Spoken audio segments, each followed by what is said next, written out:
Bom dia, pessoal! Hoje falarei um pouquinho sobre o making of do jogo Catarininha Cinema Infantil. Mostrarei um pouco para vocês como foi os bastidores da criação de duas fases que eu criei para esse jogo em 2015. Agora eu vou mostrar um pouquinho para vocês o making of da fase que foi chamada Bonecos. Então essa fase, ela foi referenciada a um filme e a filmes antigos que eram da dança de bonecos. O jogo da amostra de cinema infantil, o Catarinha e o cinema infantil, ele justamente mostrava filmes e desenhos antigos brasileiros que influenciaram as crianças. Então aqui é algumas imagens conceito que eu encontrei como referência do filme antigo para fazer a fase bonecos. Então aqui algumas imagens que foram extraídas do filme ou da internet, né? E a partir dessas imagens que eu tive ideias, elementos visuais para criar a fase. Isso desde pegar elementos como os bonecos, detalhes como a cama, ou até mesmo elementos como cores. Essa aqui é a fase completa. O jogo ele é runner, então ele é uma plataforma, o jogo é lateral, onde tem um bonequinho que é runner, ele corre, né? Então a Catarininha, que é a personagem principal, ela começa nessa lateral aqui, ó, e daí ela vai caminhando e vai correndo para cá. Daí o jogo ele vai passando como se fosse um carrossel. Então essa fase, ela começou lá na rua, depois tinha uma cama, algumas máscaras, os bonecos, né? Ela passa por trás daqui, tem uns bonecos espalhados. E conforme ela vai passando durante a fase, tem itens. Então, alguns momentos ela pula e pega itens.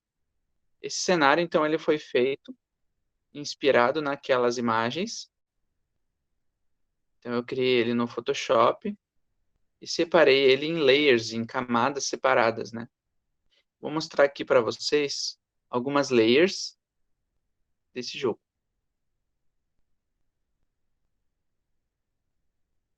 Então, quando a gente cria uma fase, a gente tem que separar em camadas. Então, cada camada é uma parte do cenário. Então, por exemplo, essa camada aqui tem só os elementos que ficam na frente. Ou seja, a personagem ela vai passar pelo meio, por trás disso aqui. Então, aqui estão os elementos que ficam na parte da frente. Aqui são os elementos que ficam no fundo. Então, aqui ela é como se fosse o trilho. Ela vai passar por aqui, por cima disso aqui. Essa outra camada é literalmente o trilho. Quando a gente faz um jogo, a gente pode fazer como se fosse o percurso, por onde que o personagem vai caminhar. Ao invés de ser uma linha reta, isso aqui é mais ou menos o sobe e desce dele. A gente faz em negativo, né, em preto, que fica depois como um trilho. Essa parte preta ela some e a personagem ela vai caminhando. E essa aqui é a parte que fica lá no fundo, que fica em paralaxe. Então, às vezes, ela pode subir e descer.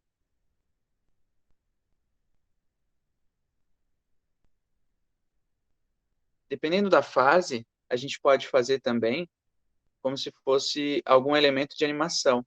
Nessa parte aqui tinha uma cachoeira, e essa cachoeira tinha uma animação quadro a quadro. Vou mostrar aqui agora novamente a fase. Então aqui nessa cachoeira tinha uma leve animação. Da mesma forma que eu criei essa fase, eu criei uma outra fase, que é do cenário do Saci. Então, esse cenário foi inspirado no Monteiro Lobato. Então, aqui a gente tem uma referência clássica, que é um personagem do Saci. Eu achei interessante por causa das cores. E daí eu achei algumas imagens, e essas imagens elas serviram de base para ter um conceito visual. Então eu comecei a pegar imagens do Nordeste, imagens da seca, imagens de Saci. Além de também pegar capas dos livros do Monteiro Lobato e casas típicas da região.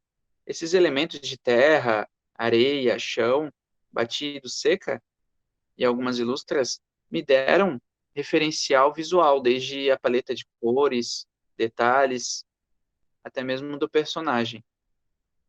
Então aqui eu pesquisei várias coisas do Saci, e além de achar o Saci, eu pesquisei elementos do Nordeste. Como essa fase é do sítio do Pica-Pau Amarelo, eu achei também, e procurei achar imagens do seriado que foi feito para a TV do sítio do Pica-Pau Amarelo, tanto o antigo quanto o novo. E hoje tem desenho animado também. Então eu fui vendo imagens para também ter ideia de paleta de cores. E uma imagem que foi uma forte influência foi essa aqui, ó, do antigo. Então ela tinha uma coisa bem amarelada e tal, e foi o que mais me influenciou. O novo hoje já é mais esverdeado. Essa coisa meio terra, assim. E daí eu peguei vários elementos de personagens e detalhes para ter ideia para fazer o cenário.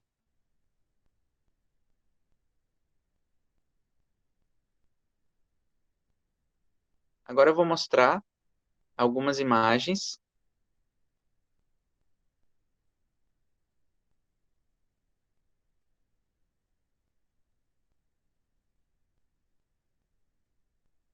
Então, cada imagem às vezes dá uma ideia. Uma, por exemplo, tem um personagem, outra tem uma casa, outra tem uma cerquinha, outra tem uma árvore, esse aqui tem a cuca, a paleta de cores.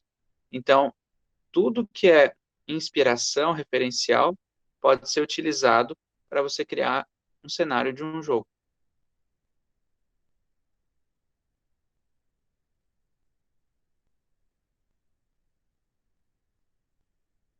Agora eu vou mostrar para vocês a imagem da fase.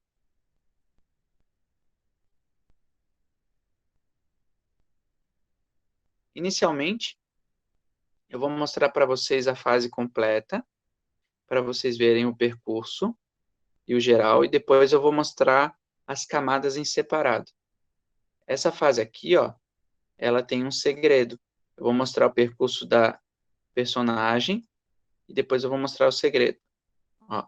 Ela começa nessa parte aqui inicial e daí a personagem vai pulando por essa parte da fase e vai pegando itens. E dessa fase ela tem a parte de baixo, que seria como se fosse o primeiro andar. Ela passa nessa caverna, como se fosse uma gruta e tal, vai pulando. Aqui ela aprende a dar um pulo duplo. Depois aqui ela tem uma pontezinha, tem um poço, que são elementos que eu vi, né, do desenho e da série, e ela volta para casa. Esse é o caminho um. E além desse caminho um, ela também pode ir para um caminho 2, que eu chamo de fase secreta. Então tem uma parte da fase que se ela pular aqui em cima do barril, pular em cima da casa, daí pulando aqui para cima da árvore, para outra árvore, ela chega como se fosse no segundo andar da fase. Esse segundo andar, ele tem como se fosse uma caverna, e dentro da caverna tem a personagem Cuca, que é um personagem jacaré gigante que tem no seriado. Então aqui tem os itens especiais no meio da fase. E da mesma forma, quando ela chega aqui no final, tem uma cachoeira, e ela pode descer e voltar para a parte um, ou ela pode pular aqui na árvore e pular aqui nas nuvens e passar a fase pelas nuvens. E aqui nas nuvens tem outra camada de elementos, de objetos. Daí, mostrando então agora com mais calma, a gente consegue ver que tem a fase, a parte de baixo e a parte de cima. Aqui eu fiz um rascunho para vocês terem uma ideia como que é o percurso da fase. Pensem que a fase é como se fosse um carrossel. Então ela pode passar, por exemplo, aqui por baixo, eu fiz uma imagem com vermelho aqui, ó, com a personagem pulando, para vocês terem uma ideia. Aqui eu sempre cuidava a distância para ter uma ideia do pulo e o pulo duplo para ela passar. Aqui tem um caminho vermelho, que é o caminho um, ela vai por baixo. Então esse vermelho é o caminho um. Além desse caminho vermelho, eu fiz também aqui um percurso do caminho 2, está em azul aqui, ó. Ela vai passando na fase de cima, na parte de cima. E tem o caminho 3, que é o caminho das nuvens, que ela pode ir, terminar a fase ou ficar ganhando ponto em looping por esse caminho verde aqui, ó. Muito inspirado no Super Mario World, quando ele pegava a capa. Então aqui agora a gente consegue ver as camadas da fase. Então aqui são os elementos que ficam na frente da fase. Então ela passa por trás desses elementos. Aqui a gente consegue ver a camada do trilho, ou seja, do meio, né? Então ela passa por cima desses elementos. Aqui tem alguma animação. Então tem uma animação aqui nessa cachoeira. Aqui é o trilho. Então, da mesma forma que na outra fase, aqui ela vai passando por cima dessa parte preta. Lembrando que isso aqui só é para ela caminhar, mas não aparece a parte preta. E aqui é o cenário fundo. Então, a parte que fica em paralaxe, lá no fundo, que pode se mexer. Todo esse cenário, ele foi feito no Photoshop e foi feito também wide, né? Então, uma espécie de cenário horizontal. Por hoje é só, pessoal, e até a próxima.